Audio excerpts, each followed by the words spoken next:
Hey, welcome to day 8. Yeah, I think it's day 8 of Podmas. I hope you've been enjoying it so far, either listening or participating. I certainly have. It's been brilliant. I've really enjoyed it. And I just really enjoyed getting to know new people on Instagram or, where people have been shouting out. And getting to know people that I already know, if that makes sense. Getting to know the people that I already follow deeper. And the prompts seem to be helping people to dig a little bit deeper. So I still have a cold, I still have sinusitis, and I probably will have for the duration of Podmas. But I'm feeling a lot better because I am taking a lot of pills for it. No antibiotics because it's not bacterial. And the doctor said no to that, which is the right decision, but also really annoying. However, I've just seen a stain on my lovely white walls. However, I've got some brilliant sinus pills, which seem to be doing the trick. Although I do still have kind of a low-level headache at all times, but hey, that's okay. I can cope with that. Oh, this is annoying. I'm so sorry, because I'm sort of cleaning while I chat to you. So, today's prompt is about where I live, and that came about because when I decided on the prompt, I put it in my Facebook group, and lots of people came up with some brilliant ideas. Lisa Ali, who has I've forgotten what it's called, but she's the Creative Revival on Instagram, and she has a podcast. She came up with a lot of the prompts, maybe 5 or 6 of them. And then other people chipped in with prompts that they just wanted me to answer. And one of them was something about why I moved to Brighton. So I turned it into kind of a bigger prompt that other people could join, and it became I live here because. So if you joined the Podmas email challenge, I kind of delved into a few ways that you can explore this, because it doesn't have to be so literal. From a security point of view, some people might not want to share exactly where they live, and that's absolutely fine. I never share exactly where I live either. But I wanted to share the reasons why I moved from London to Brighton this year, because it's kind of a big deal. I moved to London when I was 17, and I was there until, this year. So, how old am I? 35. So a long time. And it probably seemed, it did seem to quite a lot of people, even our close friends, that it was like, oh, why are you moving to Brighton? I don't get it. You don't know anyone there. You're not from there. You don't have family there, which isn't quite true. But you didn't go to uni there. What is this? Because, people do get a bit uppity, but and a bit freaked out with change, myself included. But the reason that we picked Brighton, first and foremost, this is not the most drastic move we've ever made. I have lived in Saudi Arabia, Australia. I lived in Australia by myself. I moved there by myself. I didn't know a single person. I knew one person. Or maybe 2 people, but in the whole of Australia, which, let me tell you, is pretty big. And we also lived in Thailand as a couple. So moving from London to Brighton is just really not that drastic. It's like an hour and a half on the train. So I just want to put that out there straight away, that because as a couple, we've lived a fairly nomadic life, to us it really wasn't that big a deal. Secondly, neither of us rely on commuting into London for work. So I definitely wouldn't have done it if I had to, because the trains are terrible. So Ollie works in Brighton and I work from home, so that's not really a big deal. And the number one thing was that we just wanted more space, and I was desperate to be back by the sea. I grew up by the seaside, or in a seaside town in Kent, and when we were in Thailand, we lived by the sea. We lived on an island, actually. We didn't just live by the sea. We lived on a little rock in the sea.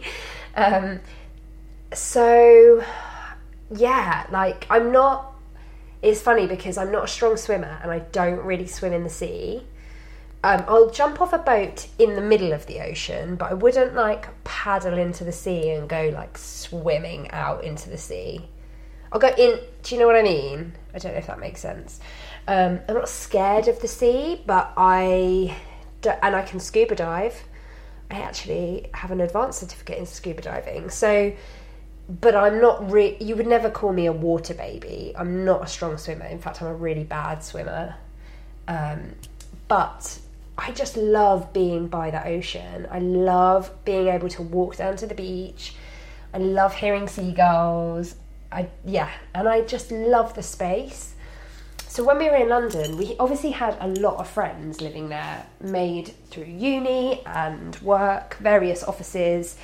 However, the nature of living in London is that you all live in your own little villages. London's massive, and it often would take us, 45 minutes to get anywhere. So, and also nobody, I think we had one friend that lived quite close to us in West London, but pretty much everyone else lived south of the river, which I just hate going south of the river, or in East London. So it really, even both of Ollie's brothers live in London as well, and we very rarely saw them. So I don't know, the nature of it all was that we weren't hanging out with friends every week. And from a PR point of view and a work point of view from me, I would get invited to a lot of events, but I don't know, I'm not really that sort of person. I'm not really interested in going to those sort of things. And it's funny because it's Christmas and I'm on various PR lists. All the invites are rolling in and I've got such FOMO because I really can't go to them this year. It would be such an added layer of faffery. But if I'd been in London, I wouldn't have gone to them anyway, so I need to just keep reminding myself of that. So those are the main reasons we upped sticks and moved. I suppose a big reason is that we lived in a flat, which was the flat I bought myself when I was 28. And it was above and off licence in a really nice part of London. Not a really nice part of London, but a nice part of London. I really loved it. And it wasn't a tiny flat by any means. Is lived there until she was 1. But we couldn't really have any more kids. We definitely couldn't have any more kids. And we didn't have a garden. And I became really, really sick of having that transient lifestyle of the people living above us, people living below us that we just never really knew because they were both rented properties. Upstairs was the same size flat as ours, like 1.5 bedrooms, and there was probably there was 6 people there at one point. So it just got really boring. And also, I mean, it's crazy really. I had a home birth. Well, I had an emergency C-section, but I was at home for 27 hours labouring in a pool, being pretty noisy, but apparently nobody heard anything. But yeah, that sort of lack of community and lack of support, I realised throughout my maternity leave that I made no friends at all, no mum friends, and I didn't realise until I moved down to Brighton how lonely I'd been. I think I just knew something was wrong, but I couldn't put my finger on it, if that makes sense. And I don't know, I've realised pretty quickly that the part of London that we were living in probably has something to do with it, because it was quite a posh area. The bit that we lived in wasn't necessarily super, super posh, but in West London, it was Hammersmith, but we were at the Shepherd's Bush end. I mean, to be fair, the whole lot is really nice. It's zone 2 and it's, lovely. God, I'm being that London wanker who's like, I was in zone 2. That's what people in Peckham say. People in Peckham and Dulwich, when people are like, oh, you're not on the tube, and they're like, no, we're in zone 2. I also used to live in Peckham, so I was that dickhead saying that.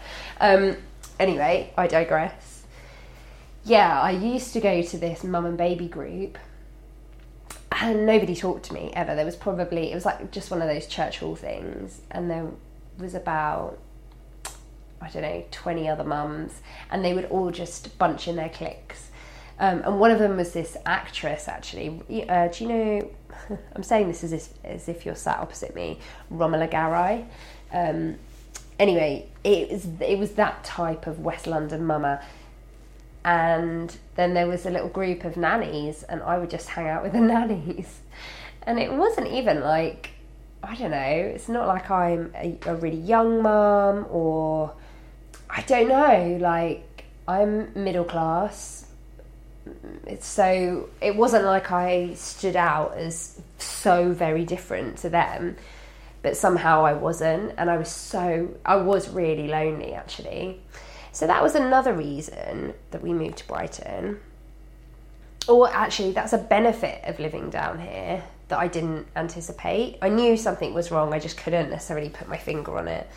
And like I've said in previous episodes, going with my gut is just one of, it's just one of the best things that I can encourage anybody else to do, because whenever I've gone with my gut, that's always been the right decision. And I'm looking out at my disgusting garden right now, which is completely overgrown after months of neglect, and just feeling very, very grateful for the fact that I have this wonderful life down here now, and that I have a garden that I can neglect. That's such a privilege. And there's a compost bin in the corner, which is pretty exciting, and a barbecue, and some hanging baskets. I mean, honestly, if I took a picture of this, you would think it was a pile of shit, but I feel very grateful. Anyway, I've run over again. Love you lots. See you tomorrow.